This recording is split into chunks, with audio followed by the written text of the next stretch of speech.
Hi guys, welcome to Business Challenge with April, and on this show I'm here to give you unfiltered, unedited, real problems regarding to business, the challenges and also the solution. Stick with me while we welcome our first guest to our show. Hi ma'am. Hi. Nice to meet you. It's a pleasure. Please, can you tell me your name? My name is Abigail Etim. Nice to meet you, Abigail. So I would love to know how long you've been in business. First of all, what do you do actually? So I'm a physiotherapist and a massage therapist. Okay, so how long have you been a physiotherapist? I've been a physiotherapist for 7 years right now. For 7 years. I believe during this period of 7 years, you've had like business problems and solutions. You've had like challenges that you faced during this period of 7 years. Absolutely. So can you share us a few of the challenges you faced as a physiotherapist? Okay, one of the challenges I face as a physiotherapist, it's having to deal with client needs and expectations. And number two is burnout, exhaustion. Okay, I would love you to expatiate more on it for my viewers to get to understand what you're saying. Okay, what I mean by client needs and expectation is that so we have different clients in massage therapists, for example, and massage here we have some clients who come in and expect some happy ending, and it's a challenge because for someone like me who do not offer happy ending, and what I mean by happy ending, we mean like having sexual something with your clients, which it's not really advisable for business because I don't believe you have to be having an affair with your business with your clients. So it's strictly professional massage I give to my clients, and some clients come in and like, oh, we need happy ending, and especially when they're having to to admire you as the therapist, it's a problem having to tell them to go. You get in as much as possible you want money, but you have to understand that you can mix business with pleasure. As long as you coming in as a client, there's no way we can have something to do. There's no intercourse. Maybe if we meet outside, there could be chances, could be, but you came in as a client, so it's not possible. So that's the challenges, having to get that stuff. Even after you've told the client no sex, no happy ending, you still get most of them coming to ask you that, and it's not really nice. And I really do not blame most of them.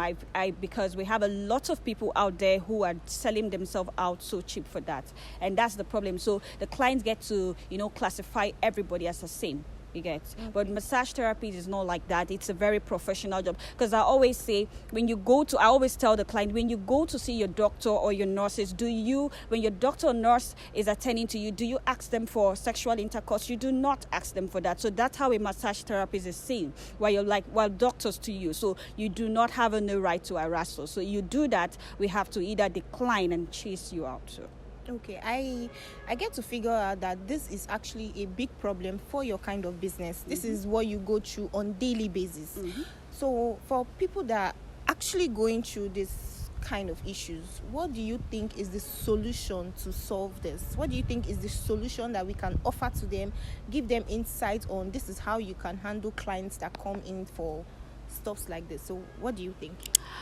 So just like I said, in as much as you tell them, they would still ask you. So what I do is, when a first-time client sent in a message to me, or they want to book for massage section, I have a Google sheet where you have to fill in your information, and it says no sex before you even pay in your money, 50% of your money of your massage fee. So it's very important. It's spelled no sex there. So before you go out to fill information, so the ones that have intention for that will see it and not even bother requesting for the service. And we still have some people who they see that and they go ahead to request for the service, and when they call you, oh, I just booked a section, and you ask them, you have to ask them and say, okay, did you see, so we only offer professional massage, we do not offer happy ending, especially no sex. So they have to understand that, so that you have to let them know, sir, we're so strict. You have to spell it out to them. Sir, we're so strict, or ma'am, we're so strict, we do not do that. And if this is really what you want, this is your desire, we understand it's your choice, but we do not do that. You can find, there's so many therapists doing that, you can go ahead to do that. So I feel like that's just the only advice there. You just have to just stand on know your value and your worth, and just stand there to do it. You get, so once you do that, no client is going to put a gunshot in your head to come and offer that for them, you get. So it's when you accept, so you have to make an intentional choice. Say, we're not accepting, and the client will keep persuading, and you say no. So if it's too much, you block the client. That's not your client. Your client is going to come. Your client understand principles and discipline, so they'll understand. I like the fact that you outlined a statement, naming that they have to fill a form, and you make all your requirements listed on the form, and they'll have to know that this is what I'm coming for, this is what I'm not allowed to do as a masseuse, this is what I'm allowed to do. That's a good solution to it. So what advice will you give to people? You've outlined it, but I feel like there are some certain advice you can give to other masseuses that would love to, I think, told is your line of action. So what other advice would you give to us? Okay, the advice I would like to give to other masseuses out there is, as a masseuse, when you work in client, you're giving out energy. The client is on the receiving part, so you're giving energy to your client. And whenever you give energy, you need to go back to refuel the energy, so you can have the strength to go for next section. So I would, first of all, my advice is take care of yourself, prioritize your self-care. It's very important, because if you do not have energy, you're not going to be able to give a section, go for another section. So you need to always go for sections. Also, as a massage therapist, to take care of your self-care, and also don't be scared charging your worth, because I see a lot of people out there charging so cheap, and it's not really making sense. And if you know what to do, if you know that you're a very, very good massage, like very, very good, so charge your worth, and your clients will come to you. The ones that are for you will come to you. And lastly, I'll say set boundaries with your clients. Set boundaries with your client. Let them have some clear boundaries. This is what I do, and this is what I do not do, and stand there. They will respect you when you set your boundaries. And tomorrow, most of them could even turn your family, they could even turn friends, they could even turn supporters, business supporters. But you have to set respect to come when you set boundaries, not by just playing. And clear communication would do that. So that's my advice for any masseuse out there. Thank you very much for this insight. It was really helpful, the advice and everything. I love it. I feel like people that own your kind of business, they will really head to this advice. Thank you very much for having you on the show. But there's a question I would love to ask before we end the show. Okay. It's one particular question that has been in my mind. I would like to know, is passion overrated in business? Can you throw a little light on it, if passion is really overrated in business? Some people say it's overrated, some people say it's not overrated. So what's your take on it? I think it's a two-way thing for me. Passion overrated in business. I'll say for me, it's not really passion. As long as it's going to make me, I can develop passion for it along the line. For me, because as long as it's a service that is, it's a solution-based business. Solution-based in the sense that I'm offering value for something, a solution, like I'm trying to create a solution for a problem in the society.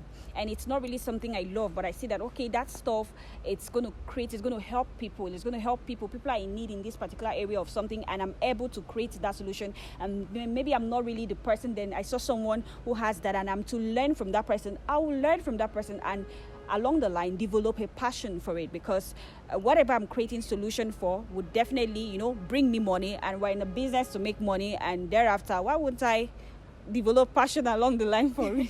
Okay, because you know why I threw this question to you. I have people say, this is my passion, I love this, and the fact that I put more energy and my strength, my time in it, I'm expected to get certain returns.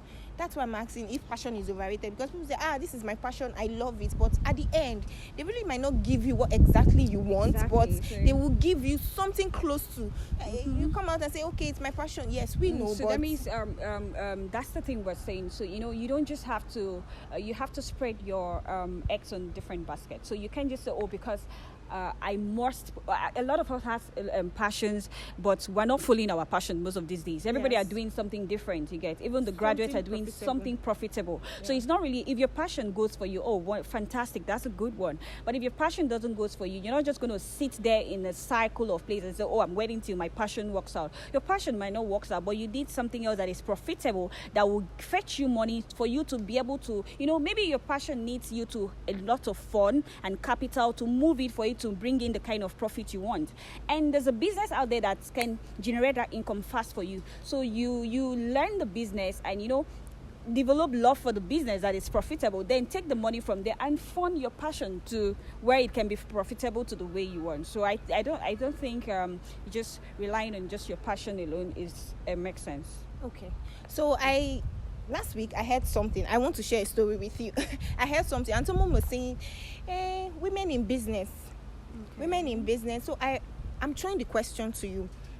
How do you feel about women dominating in a male sector, like male kind of business? That this business is meant for a man just because of the weight and the way it's being handled. How do you feel women going into that business? And like the saying goes, what a man can do, a woman can do more better. But for me, I really think that it's based on certainties. It's not on every aspect that you say, okay, women can do better. There are some things that women cannot actually do before you go to the step of doing better. So what do you think, women dominating in male sectors, male businesses?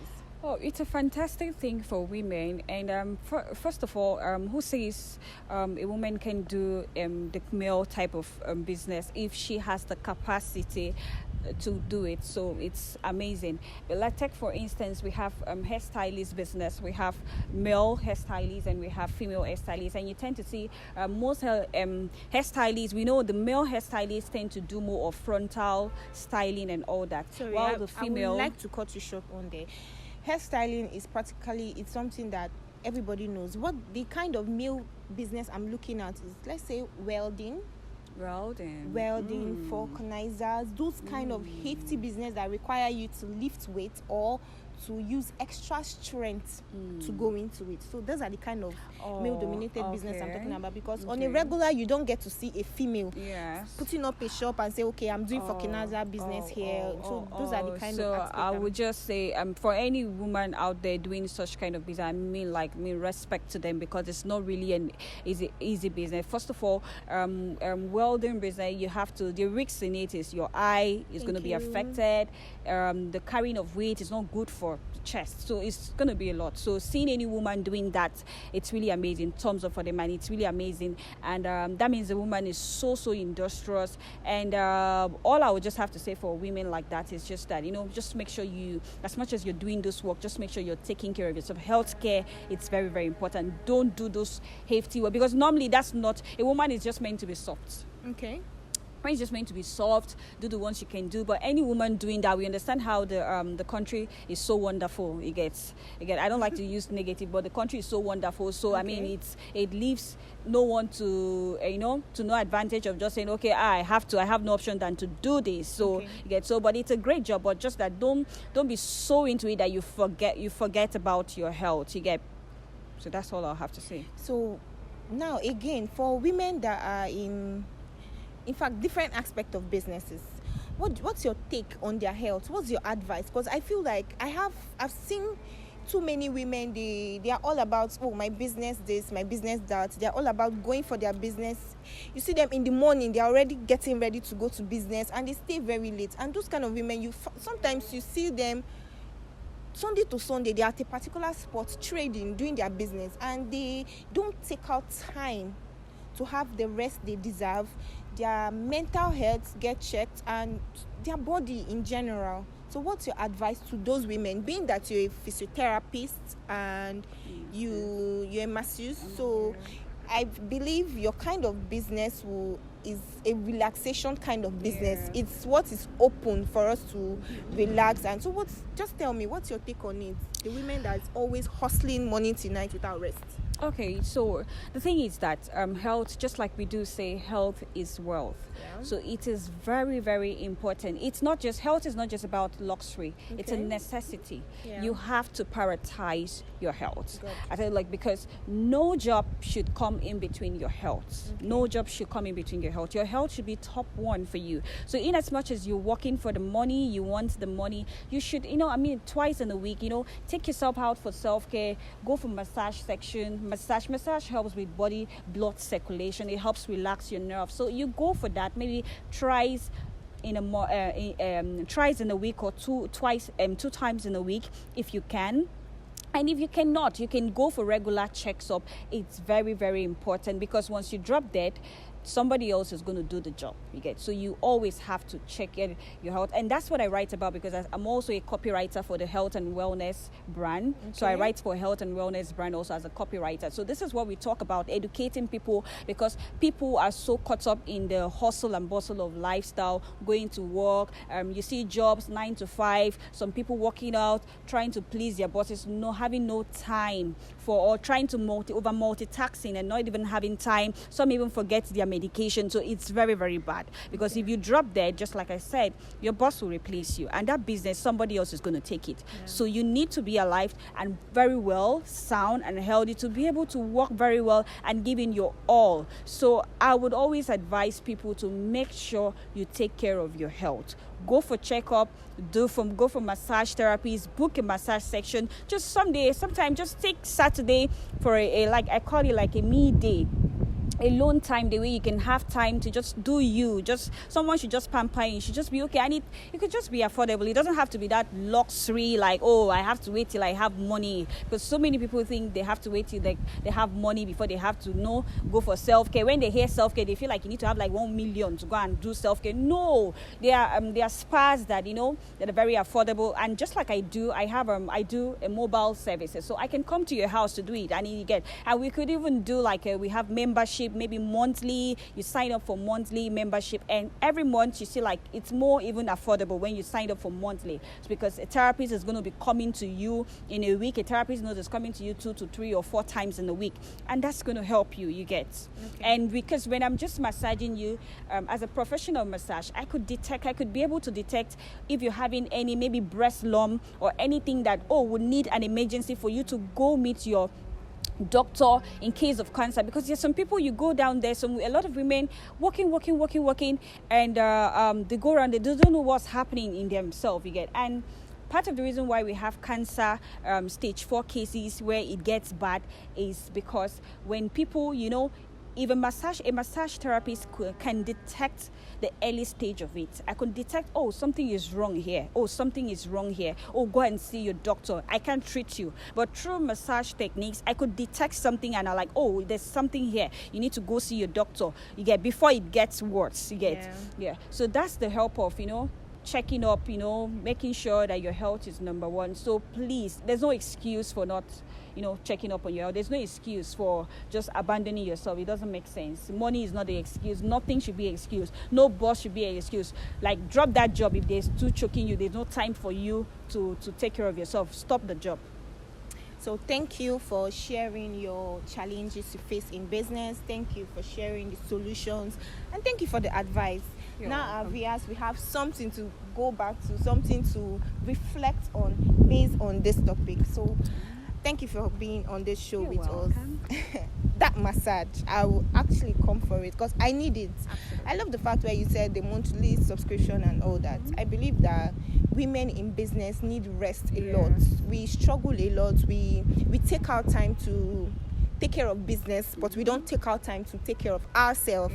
Our health, our body needs rest. It needs to be taken care of. And the white people don't know that. That's why they don't joke about massage. If you go outside the country, the average person does massage every time. So see, Africans don't really know the value of massage, because I see a lot of them, when you tell them you're a massage therapist and you want a massage, they say, is it not just to rub my body? No, that's for the people who didn't get training. Because when you get training, you know that massage is not just about rubbing body. It has to do with the human parts. There's a place I can press and you touch in your body and you'll be dead.